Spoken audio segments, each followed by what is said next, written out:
and it's a fever pitch. We don't know who's going to come out on top. But if I was to put money, it would be on the teenager who probably didn't smoke as much as Johnny canonically does. Yeah. So, Carlos, I'm betting on you, buddy. We're betting on you. We're back. I'm betting on you, buddy. We're back. It's perfect. Thank you, Carlos. Yay. Yay. Dear Wonderful. chat, where did it cut off for you all? I think we got to the end of Johnny's story and we were just starting into Aladdin. But let me know if I should repeat my whole spiel about Johnny Silverhand and Keanu Reeves. Yes. Because it needs to be noted. It needs to be noted. And we love to start with like a positive. Like it's not saying like this can't be done. Okay. Okay, we had just mentioned. So yeah, start off at Johnny because we had mentioned like, we bring in big actors like Nick Cage. All right, so tell us about Johnny. Yeah, I'll cut to the thick of it. It's my favorite Keanu Reeves performance. I love that they gave him this like insane eco-terrorist who lives in my brain now and is slowly trying to consume it. It's just a lot of material for him to work with. I've gotten to work with the audio engineers who recorded Keanu, and like they said they had a blast and that it was really fun to work with him. So I fully believe that. I feel like I can hear that in the final product, in the game itself. I love watching. There's a lot of really great voiceover in Cyberpunk that I really enjoy. It's also my favorite performance by the woman who performs the feminine V voice, Jeremy Lay. Huge shout out to Jeremy. She's got incredible range. She's one of my favorites to work with, frankly, and just is so versatile. So big ups. But I was going to also talk about my many thoughts concerning feature animation. We mentioned Aladdin because where I was going with all this was Robin Williams gets cast as the genie in Aladdin, and it's perfect, right? Like, none can dispute this. Alongside Eric Goldberg's animation leading on that project, like, holy shit, what a match made in heaven. Yeah. It's beautiful energy. Yes. Yeah, just absolutely connects perfectly for the screen. Unfortunately, not all are built like Robin. And from that point on, like, I think Disney noted, like, oh shit, Robin as a vehicle star power for this film really worked. And I mean, we all know why it worked. It was incredible. Yeah. It wasn't just his name. It was, of course, what he could do. But I think where that leads us in our current day and age is we see a lot of celebrity cast for the name. Because we know the name, because we know they're kind of funny, because we like a character that this person did, and oh my gosh, look, we put Jeff Goldblum as a funny, quirky old guy.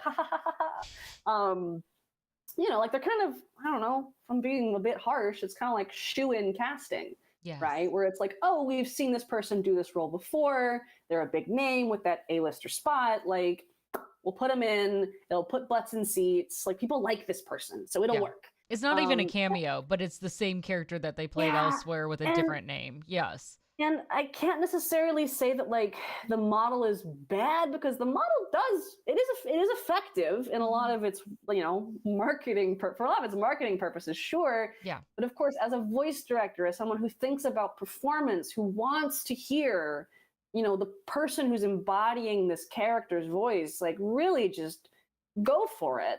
I find myself oftentimes like kind of honestly thinking about like, oh, what would it have been if like I had been involved, like if maybe God willing, one day I'm in such a position to do so, but just the thought of like, what was this person given to do? Yeah. Was there a lot of guidance here? Because as talented as these people are, they are A-list celebrities for a reason, like they've proven it. But when it comes to these little guest spots, like I can't help but feel like there's a devaluation of this type of performance. And I'm just like, it's acting. Like I've been in the Uber drive where like the person's like, oh, I do a funny SpongeBob. You're in voiceover. Here's my Peter Griffin. And I'm like, yes, that's an accurate sound, but it's not acting.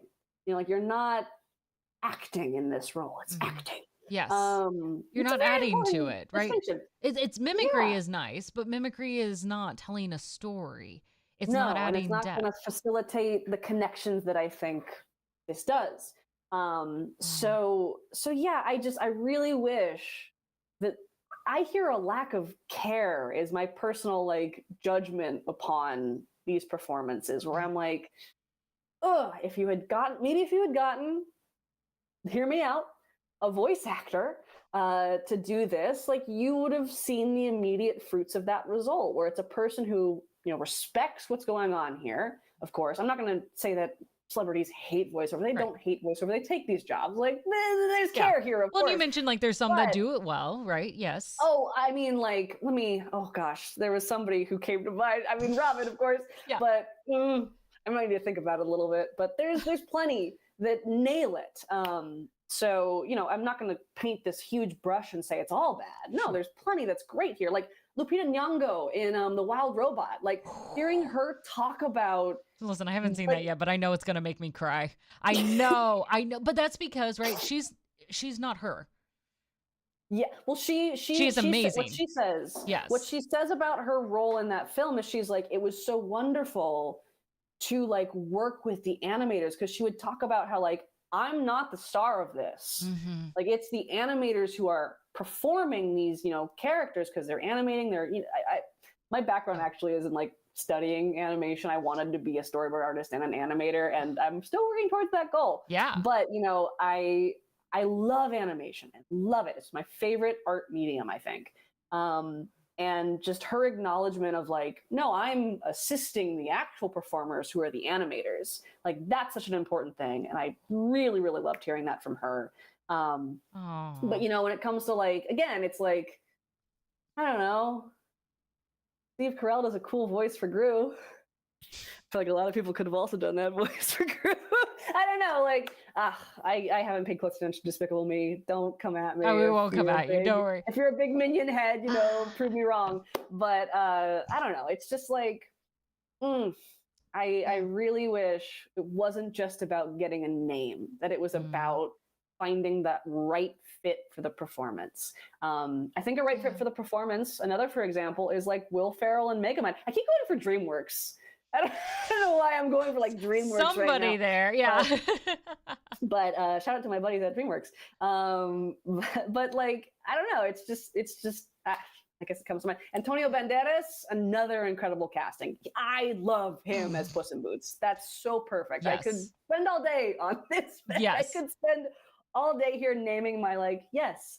Oh yes, I could just easily keep flipping them up you. And down. But you, I know you mourn the characters that we didn't get because of it, right? We get an actor, and we get some. They're still fascinating and interesting, but they draw away from the story because it's that actor rather than somebody who's embedded in it. And think about this. This wasn't always the case with feature animation. Think about like think about the cast for The Lion King. Like, there's some pretty big names there. Of course, there's Jeremy Irons doing a fabulous job as Scar. But like, when I think about that cast, they're not like huge A-listers for the entire cast, right? Rowan Atkinson is there as well, but like, again, not like at the time too. Huge. Yeah, and then go back even further. Like, think about the cast of for whatever reason, the film that comes to mind for me is like Disney's Robin Hood with like all the anthropomorphic animals. Like that film, I'm not certain. So again, prove me wrong. But I think about the cast for that, and it's like, I think people from like the theater were cast, people from the theatrical stage. It wasn't like the A-listers of, oh God, when was that film made? The 40s, 50s? Yes. I want to say 40s. But they were 50s. iconic. Like even Maybe King 60s. John with like the, the trills, like the energy that he brought in, and our snake, right? Like they were so fun and playful. Yeah. Oh. And they weren't huge names. They weren't they purposefully did not, I think it's even said like they purposefully did not bring in big names because, as Lupita knows, it's not just about the voice. The performers are the animators. Yeah. So it's just a part of performance, right? The voice is very important, but like it has to work in Congress and congruence. Congruence. Yeah. With that animation. It's so important. And so these are my thoughts. Yes. Well, and it's one of those things like I love listening and not being able to identify that it's their voice, right? We go like, Mhm. oh, I really love that voice. And I'll go and I'll look at the voice behind him like, oh my gosh, it was He them. Like that just, It's really funny you say that because for the first, I haven't watched all of Arcane, but I watched the first episode last night with one of my oh, with friends. the new season? No No, spoilers yet. Oh, the okay. first Okay. Then we're season. good. All right. I You told her, I gotta was like, catch I up. just started it. Yeah, we tested out the first episode to watch, Yeah. and it was so funny because that show does a great job. They cast Haley Steinfeld as Vi, of course, and then Yes. later Ellie Purnell as Jinx for the older version of her. But they have a lot of people I've worked with in the cast. Tons of folks. Yuri Lowenthal, JB Blanc, so many are Yeah. just like there. Roger Craig Smith, like all the names. And my Mare, as you know, like again, I could literally keep going. And what was happening in that first episode was like, I'd be watching and I was like, I think that's JB. And my friend would like look up the IMDb for Arcane and be like, and then just show me. It was so much fun. Like, there's a lot to love about Arcane, but for me, I was Yes. just like, I lit up every time I was like, I think that's that person. And my friend would like pull up his phone and show me that, yes, Maddie, that is in fact Yuri Lowenthal. Nailed it. But you also have a unique ear for these things and you've worked, right? Like, so you get like, I know, I can sense. It is what my job asks me to do. So I take it. I absolutely take it as like, yeah, I'm well suited for this, I guess. Now, you're well suited for obviously your job. You do it fantastically. You have so much fun doing it, but you also do a lot to create really good spaces outside of work. And I want to switch, especially because we're getting close on time and I want to make sure we spend time mentioning this, is that you also care about a particular cause called courage. Tell me about it. I was exploring their website and honestly, every new section I was reading, I was like, I love them more. Oh, they do so much. I'm glad to hear that. Do I'm this. glad to hear that. Yeah. So give us it. I don't know, man. It of course ties into the malaise I'm sure many folks have felt. I mean, for myself, I was very disappointed by a lot of the results of the recent election. But really, what was on my mind more than the huge one, more than the presidential stuff, to be perfectly honest, was local stuff that affects California. I think my brother for many years was involved in local politics in Austin when he lived in Texas. And I've always just like tried to focus in on what's going to affect the community that I'm in immediately. Like, yeah, there's tons of stuff you can frankly doom spiral about if you think about the big picture, of course, but what can we affect? What can we actually have some legitimate say and action towards and for? And courage, I think, is one of those. One of the props that didn't get passed was a pretty disappointing one, considering, if you're into prison abolition like myself, there was a prop that did not pass, and it was very disappointing to not see a completely unopposed proposition still get shot down. One that would have granted a lot more rights to people who are incarcerated. It was probably, besides the rent control one, the one that disappointed me the most to not see pass here in California. So I wanted to shout out Courage, which is spelled CURYJ. It stands for Communities United for Restorative Youth Justice. And that's indeed, I think, a pretty good way to summarize the message of the group as well. I want to say they're based out of the Bay Area, but I'm sure it affects all of California in a lot of ways. Their outreach, I think, touches mostly the Bay, but it extends beyond.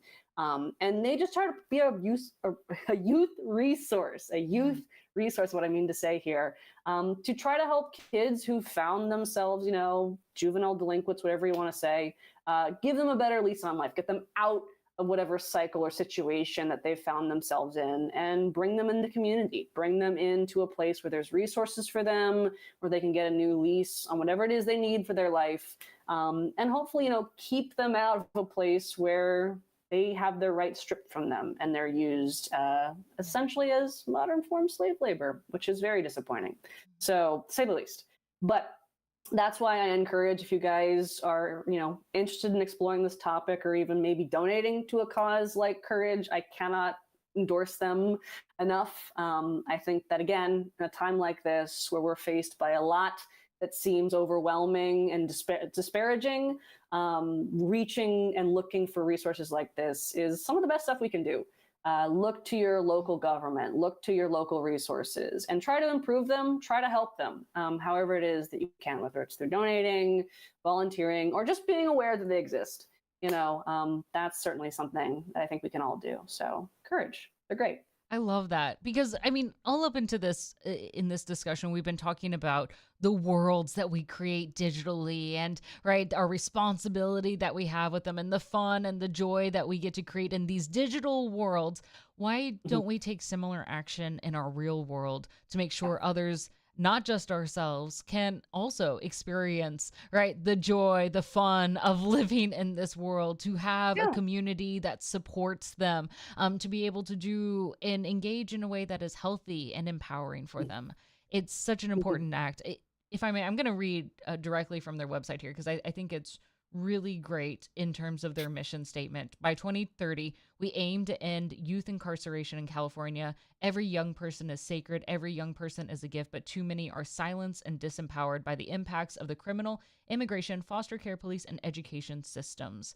Right. And I'll speak like I'm in the education system as a teacher, right? And seeing how it doesn't always support all students, where sometimes these systems make purposeful choices that only help certain student demographics, right? It is wonderful to see an organization be an advocate for them because, especially for children who are still trying to understand their voice, their space, how do you ask them to help themselves to grow when they have nothing to stand upon, when if anything they've been taken from in these spaces? So they work for transformation and liberation through a combination of individual and collective healing and significant shifts in policy. So what an amazing organization.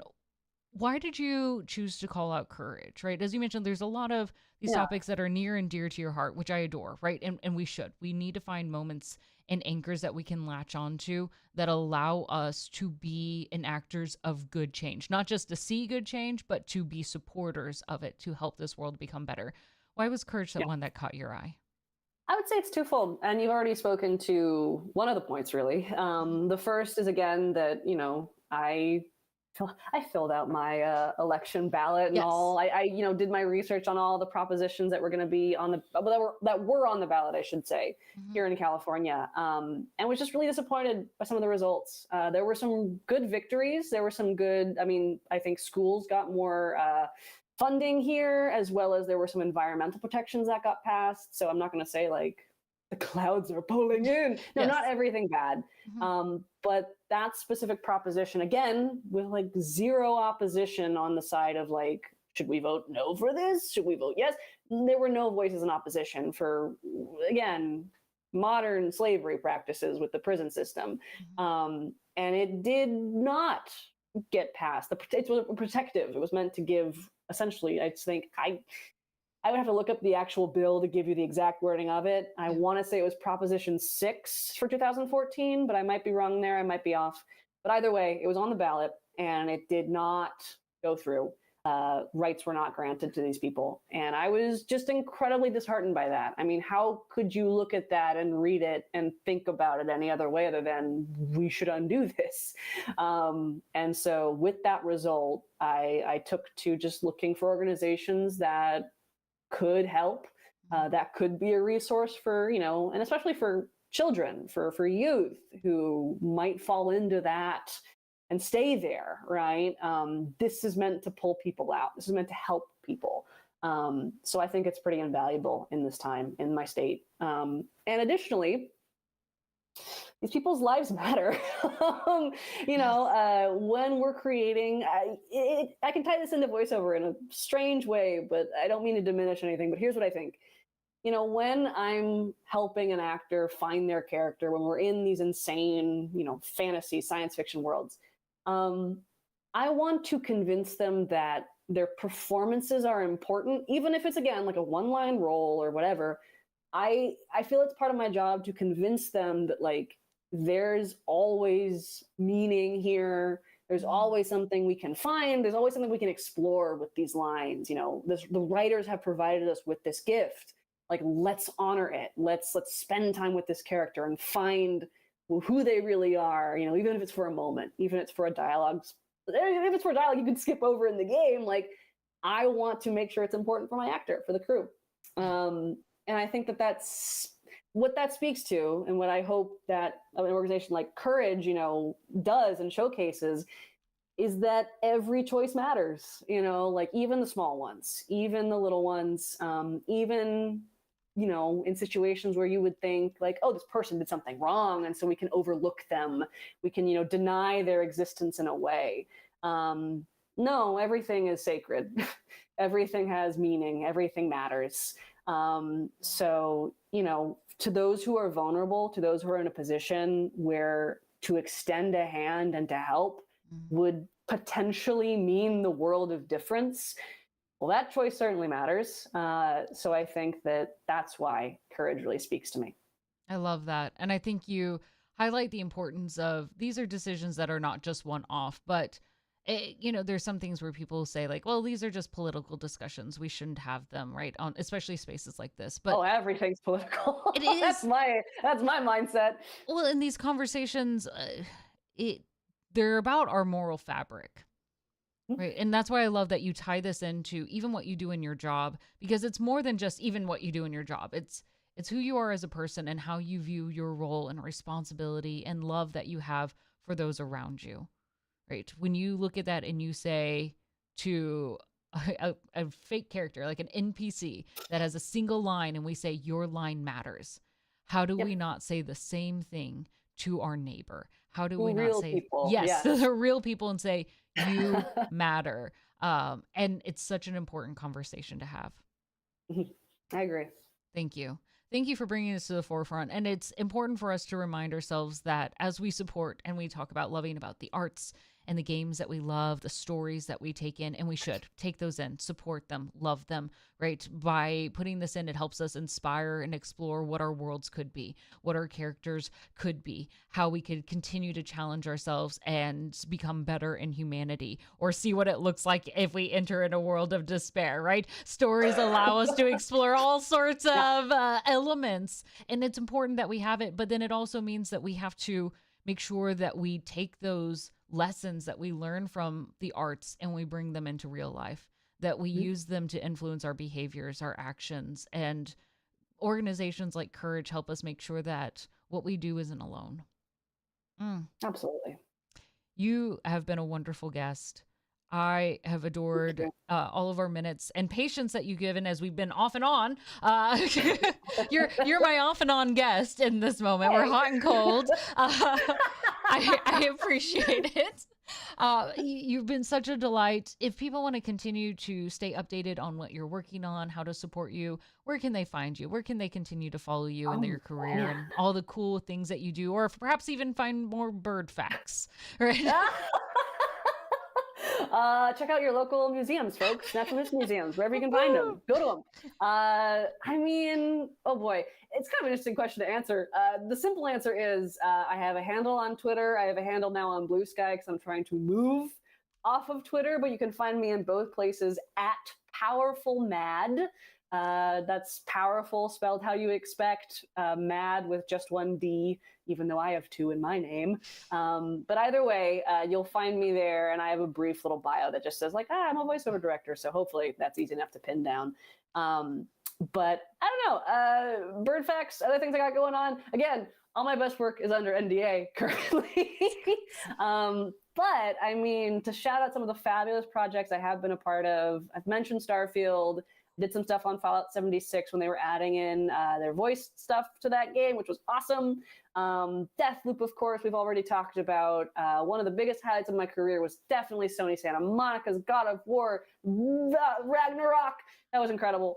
Then there's many, many more. Like I feel so fortunate to be able to work in video games, a medium that I love, that I've been in and invested in since I was 8 years old, watching my brother play Twilight Princess and being like, I can't get enough of this story.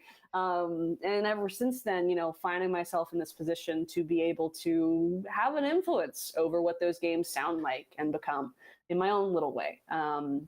So I just feel, as always, incredibly grateful for this work. And, people I get to work with are the best. I cannot shout them out enough. So I hope this convinces you all to not just skip through some dialogue. I mean, do it if you gotta. I'm not gonna blame you. I'd do it too. But hey, maybe there's a fun moment waiting for you in there. So check them out. I love that. Maddie, may your reign of influence never end. Thank you so much for your insights. You're an absolute doll. And good friends, I hope you enjoyed this conversation. Thank you all for tuning in, listening. Yes, it's been an enlightening conversation in so many ways. And we'll see you all next week for our next episode of Pink Pixels. Bye, everyone. Peace, guys. Thank you so much.